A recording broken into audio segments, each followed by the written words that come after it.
Olá, paz do Senhor, amados. Estamos aqui mais uma quarta-feira, hoje dia 19 de maio de 2021, para não ter equívoco no nosso calendário. E eu estou aqui para juntos meditar na palavra do Senhor e aprendermos um pouquinho mais do que Jesus tem para nos ensinar acerca do que eu acredito que seja a vontade dele para nós, sem sombra de dúvida, sem auto-engano, sem a gente ficar querendo de nenhuma forma nos esconder atrás de qualquer que seja a máscara que a gente possa querer às vezes usar, né? Então, eu quero convidar você hoje a abrir a sua Bíblia comigo. E tenha a sua Bíblia sempre à mão. É importante, né, ter a sua espada sempre afiada, saber manusear a Bíblia. É tão gostoso.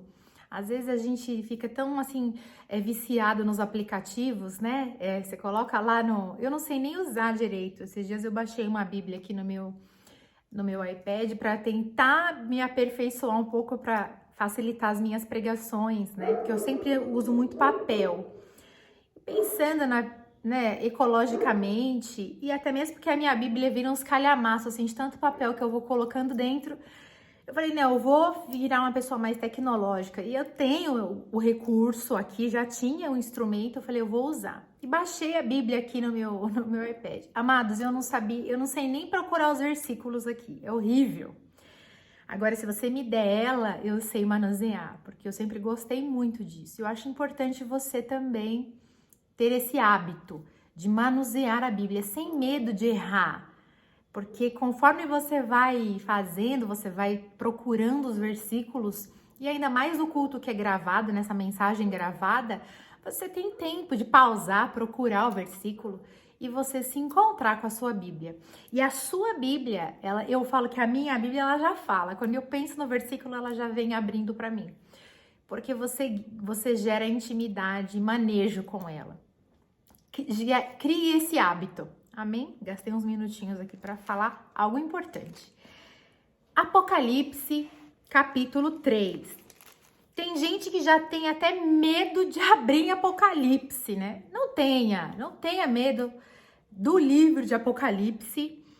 Não é uma carta, né? Mas não tenha medo do Apocalipse. É uma revelação do Senhor para João, seu discípulo amoroso, seu discípulo manso, né? João era o discípulo mais manso de Jesus, amoroso, mas não fazia dele mole, né? A gente às vezes confunde a pessoa ser mansa, carinhosa, amorosa e ser mole, né? Bobo.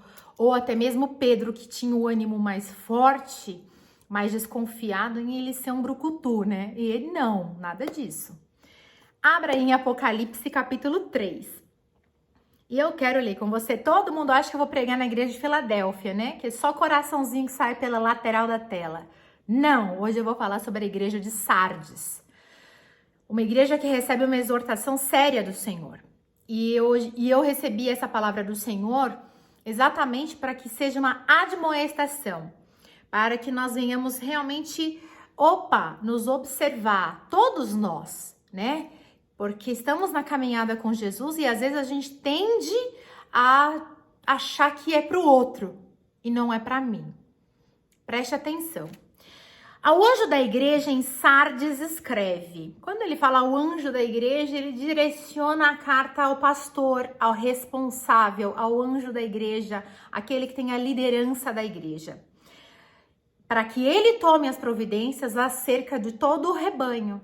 Para que ele tome as providências acerca de ministrar, de ensinar, de não fazer vista grossa acerca de todo o rebanho. Estas coisas diz aquele que tem os 7 Espíritos de Deus e as 7 estrelas. Conheço as tuas obras, que tens o nome de que vives e estás morto. Sê vigilante e consolida o resto que estava para morrer, porque não tenho achado íntegras as tuas obras na presença do meu Deus. Lembra-te, pois, do que tens recebido e ouvido, guarda-o e arrepende-te. Porquanto, se não vigiares, virei como ladrão, e não conhecerás de modo algum em que hora virei contra ti. Tens, contudo, em Sardes umas poucas pessoas que não contaminaram as suas vestiduras e andaram de branco junto comigo, pois são dignas.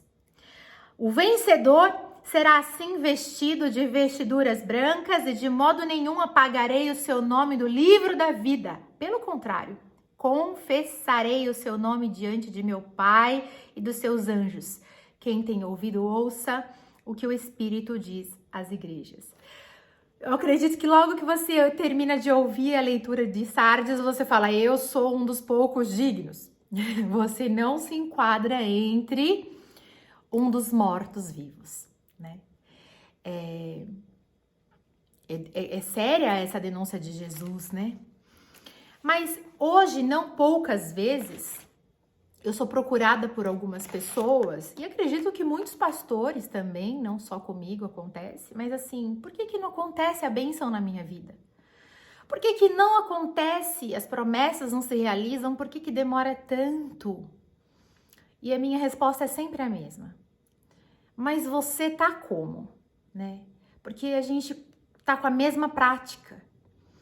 Eu não oro, eu não busco, eu não medito na palavra.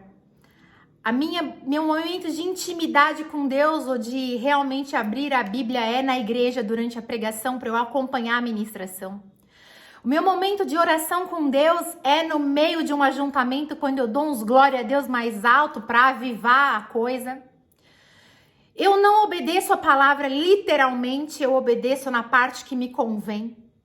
A minha busca por Deus é para atender as minhas necessidades.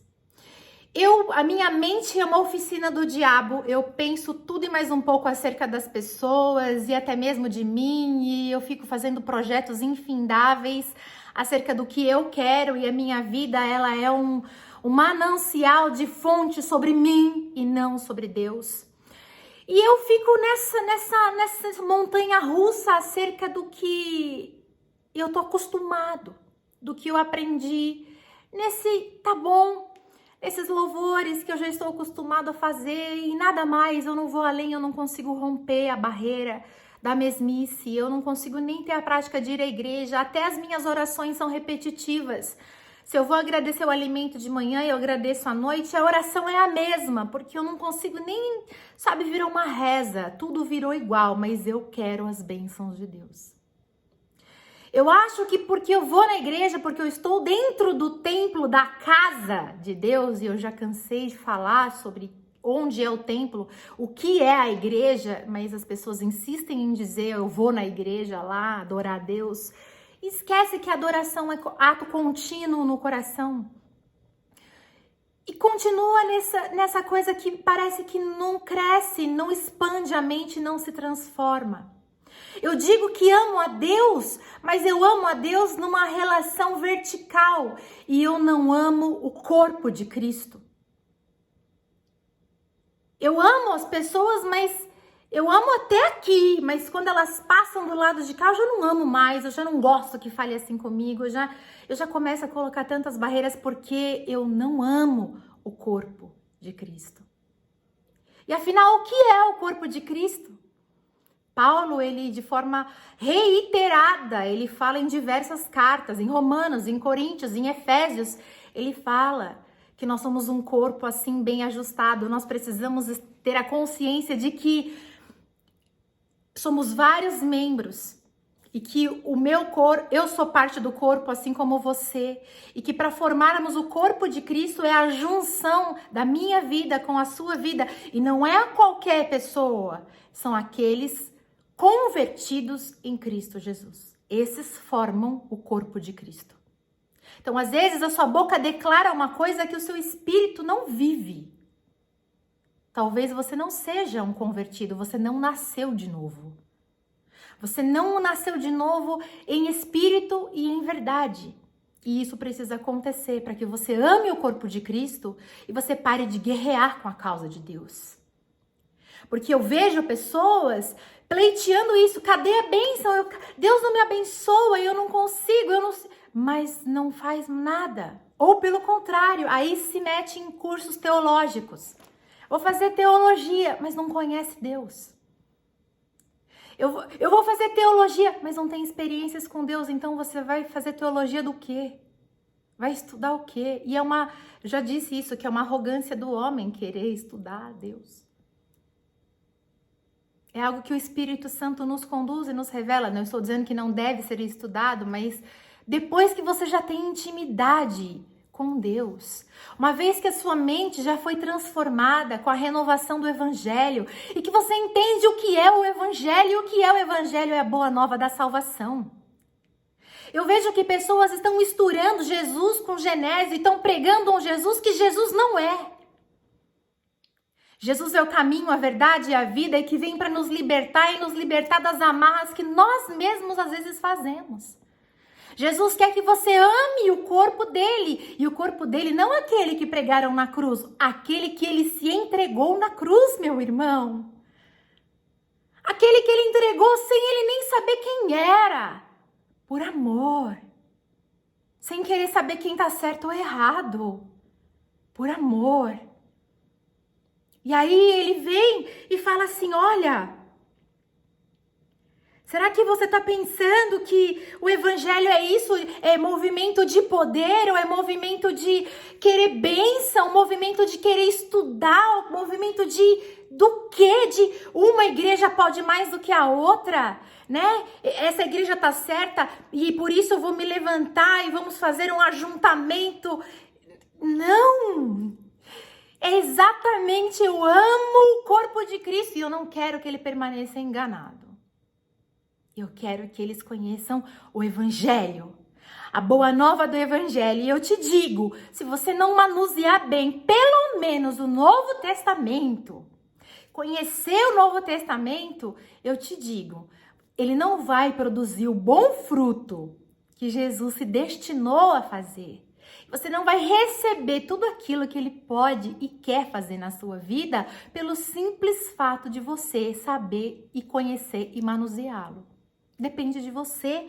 É algo que você precisa, pelo seu pequeno esforço de todo dia se dedicar à leitura, fazer, se comprometer. Mas nós não queremos. A gente quer ficar andando pela cabeça de pregador, ouvindo grito, e Deus vai te dar a chave. A chave do quê? Que chave é essa que você quer? Se quem veio salvar é Jesus e essa chave ninguém pode te dar. Eu vejo pessoas pregando e falando e Jesus e pouco conhecem dele. Jesus era simples. Jesus, puro amor, sem julgamento, sem lista de quesitos, sem maltratar ninguém. Você nunca viu Jesus, mesmo na advertência, maltratar, ser indiferente. E hoje eu vejo líderes fazendo desta forma. Dentro das igrejas onde éramos para ser exemplo. Agindo dessa forma, agindo assim com os seus próprios pais, pastores, irmãos, amigos. Imagine com os de fora, como não é. É uma exortação? É claro que é. Jesus nos diz que nós precisamos amar e integrar o corpo dele, onde ele é o cabeça. E nós somos os membros, e não tem um membro mais importante do que o outro. Não tem, não tem e não tem. O que eu quero dizer para você hoje, meu irmão? Aqui usando o exemplo da igreja de Sardes, que eu acho tremendamente importante. Antes de eu dizer essa questão da igreja de Sardes, eu gostaria de fazer um comentário. Muitas pessoas, eu já ouvi algumas pessoas falando para mim, inclusive, que a igreja é uma instituição fracassada, né? Assim como o casamento. que não, que os líderes são isso, que são aquilo, são aquele outro, que você só vê na televisão escândalos e não sei o quê, que você vai ver na mídia, que um que pega, o outro que mente, o outro que adultera, o outro que não sei o quê. E que a igreja é uma instituição fracassada, que por isso as pessoas deixam de crer em Jesus ou deixam de buscar Jesus por conta desse referencial que tem. E também eu vejo muitas pessoas líderes, e vai aí a membresia, porque acompanha a sua liderança, se intitulando como representante de Deus na Terra, né? Ah, eu sou representante de Deus na Terra, e aí é um show de horrores a representação, e aí o exemplo vai ser sempre o péssimo. Então, eu gostaria de fazer aqui um pedido, né? Encarecido como uma serva do Senhor. E para eu fazer esse pedido, eu vou fazer uma pergunta, né? Minhas cachorras querem pregar mais alto que eu, né? Pensam. Vou te fazer uma pergunta. Você se acha digno ou de acordo ou apropriado para se intitular um representante de Deus na Terra? Se você disser que sim, amém, vá na paz. Se você falar, opa, minha vida não é um eixo 100% alinhado. Porque mesmo que a palavra do Senhor tenha dito lá, vós sois povo santo, nação eleita, sacerdócio real, ele não está dizendo que você e eu somos representantes de Deus na Terra. Isso é muito sério. É como se eu e você tivéssemos a representação de Deus, uma carta de Deus falando vai, e você tem a minha autoridade para falar aqui e me representar na Terra. Nós não somos, a igreja não é isso. Nós somos servos do Senhor aqui na Terra, que falamos da palavra dele, que anunciamos o evangelho do Senhor aqui na Terra, que dizemos que bom ele é, que maravilhoso ele é e que a boa nova da salvação nos alcançou. Basta isso, e que nós somos seres humanos limitados, que somos seres humanos que falhamos e que somos carecedores da graça e da misericórdia de Deus, e que somos alcançados por ela todos os dias, e que por isso é que não somos consumidos diante de todas as nossas falhas e fracassos.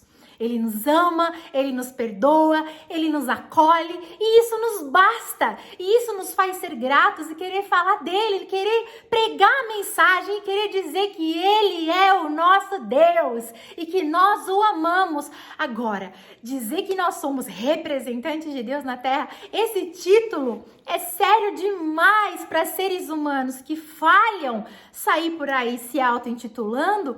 E aí o povo vê e fala assim, eu não quero isso, eu não quero isso. E aí diz que a igreja é fracassada. E no nome de Jesus está repreendido. A igreja não é fracassada. A igreja é do Senhor. A igreja é do Senhor. O Senhor morreu pela igreja. O Senhor morreu por mim e por você. Nós somos a igreja do Senhor. Nós somos o povo que o Senhor escolheu. Nós somos o povo que o Senhor pagou o preço de morte de cruz, para nos salvar e para nos levar para o céu, para que a gente possa dizer para todos quantos queiram nos ouvir que Ele é bom, que Ele salva, que Ele perdoa pecados.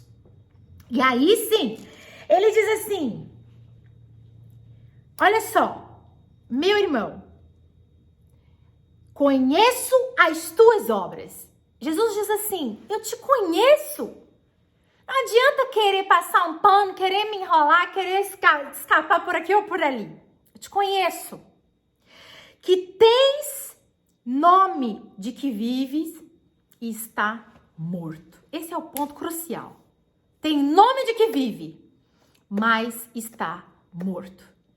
Pessoas que vivem de aparência, falam da palavra, podem até conhecer, podem até meditar, andar com ela debaixo do braço, como sendo algo que pertence à sua vestimenta.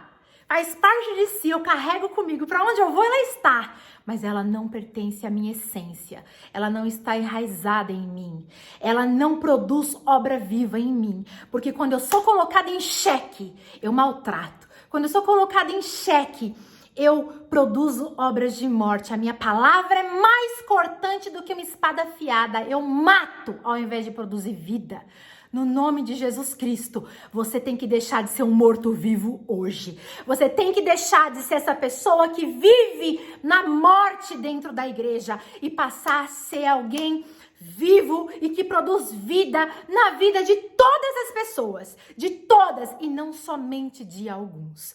Todas as pessoas, você vai passar e a sua palavra vai ser de luz, vai ser de vida, vai ser de paz e não de juízo, no nome de Jesus Cristo. Que você não seja mais alguém que vive à sombra, à margem, sendo excluído, mas alguém que é incluído porque deixou de viver a hipocrisia de alguém que vivia como um morto-vivo dentro da igreja. Que a obra era de morte e não de vida. E por mais que pudesse ser frutífero, mas dentro de si era um sepulcro caiado. E aqui ele diz, aparenta boas práticas de fé, mas na verdade está morto. Será que tem alguém assim, aqui entre nós? Ou aí, ou ali, ou lá adiante? Claro que sim, porque senão não estaria apontado aqui na igreja de Sardes. Existe igreja de Sardes em todas as igrejas. Todas essas igrejas existem dentro de todas as igrejas, porque não existe igreja perfeita. Talvez em algum momento você esteve assim. Talvez hoje você está assim. Vivendo obras mortas, a sua fé. Ela em momento, todo mundo olha e fala, nossa, que pessoa fervorosa. Mas na verdade você sabe que não é assim. Lá dentro de você, você sabe que não é verdade isso aí. É só uma fachada. Aparenta, mas por dentro, as pessoas olham e acham que você, mas por dentro, tá difícil de manter o estereótipo. Conheço as tuas obras, que tem nomes de que vives e estás morto. Sê vigilante. Ele exorta. Jesus fala, opa, vigia. Consolida o resto que estava para morrer. Vai lá e conserta o resto. Vai lá e não deixa acontecer. Vai lá e movimenta esse povo. Porque eu não tenho achado íntegra essas obras. Porque na presença do meu Deus não pode ser assim. Aí ele diz, lembra-te do que tens recebido, ou seja, dentro da igreja tem recebido uma pregação de verdade. Você tem recebido algo de vida. Você tem recebido uma mensagem. O seu pastor tem falado, o seu presbítero tem falado, o diácono tem levado uma mensagem para você. E você não tem ouvido. Você tem desprezado. Você tem achado que você sabe o que é o certo e o que é errado. Só que você está vivendo uma vida morta. Você está vivendo igual um morto-vivo, igual um zumbi. E ele diz, lembra-te do que tens recebido e ouvido. Guarda-o e arrepende-te. Tem conserto, meu irmão. Tem conserto. Se arrepende, volta, corrige e o Senhor vai te dar uma nova oportunidade. Porquanto, se não vigiares, eu virei como ladrão. Em dia e hora que você não sabe. Tem que estar pronto, não tem tempo mais para brincar. Ontem na reunião de oração eu falei, buscai enquanto há tempo. Tem pessoas que estão brincando. Estão achando que o inferno não existe, que é uma coisa que, não vai. Meu irmão, você tá brincando com coisa séria, Jesus está voltando. Apressa-te a buscá-lo, apressa-te a socorrer dele. E aqui, para eu terminar, diz assim, mas tem umas poucas pessoas. Poucas, mas existem. Que não contaminaram as suas vestiduras e andaram de branco, com pureza, em paz, junto comigo, pois são dignas. Não é que elas são perfeitas, mas são dignas. Reconhecem, consertam, falam a verdade. O vencedor será vestido de vestidura branca. E de modo nenhum apagarei o seu nome do livro da vida. Essa é minha oração diária, irmão. Minha oração diária. Senhor, Mantenha o meu nome no livro da vida. Mantenha o meu nome no livro da vida, por mais que eu tenha falhado. Me ajude. Me ajude, me preserve íntegra, me preserve mantendo a minha fé constante. Porque eu falho, eu erro, mas eu não quero, de forma alguma, ser indigna ou ser uma morta-viva na tua presença. Onde eu publicamente falo algo, mas dentro de mim é tudo mentira, ou eu trato o corpo de Cristo com indignidade. Não, eu quero tratar você com amor e com zelo. Com amor, não com bajulação, com amor e com zelo. Que no nome de Jesus Cristo, se houver entre nós alguém que esteja vivendo como um zumbi, dentro da igreja, porque se acostumou a ir para lá, porque acha que por estar ali vai ser abençoado, sinto te dizer, não, meu irmão, não é assim que funciona. Isso é uma mentira que contaram para você. Vá lá, vai adorar o Senhor ali no templo, junto com os seus irmãos, mas porque a fé vem por ouvir e ouvir a palavra de Deus e é bom estar em comunhão, mas que isso não seja sua mola propulsora, que o seu coração esteja sempre ardendo na expectativa da visitação do Senhor, da busca por Ele. E que você venha, de todo o seu coração, se esvaziar de tudo que possa estar impedindo você de ser alguém que acolhe, que ama, que abraça a causa de Cristo e principalmente o corpo de Cristo, onde Ele é o cabeça de todos os membros. E onde não existe membro mais importante do que o outro. Onde um coopera para o bem do outro. Amém? Que Deus te abençoe. Se essa palavra foi bênção para você, não deixe de deixar aqui o seu comentário, de curtir o vídeo, de se inscrever no canal, eu te peço, e principalmente compartilhar com alguém. Que Deus te abençoe. Fique na paz do Senhor, que excede todo entendimento. Ósculo Santo e até semana que vem, se Deus quiser.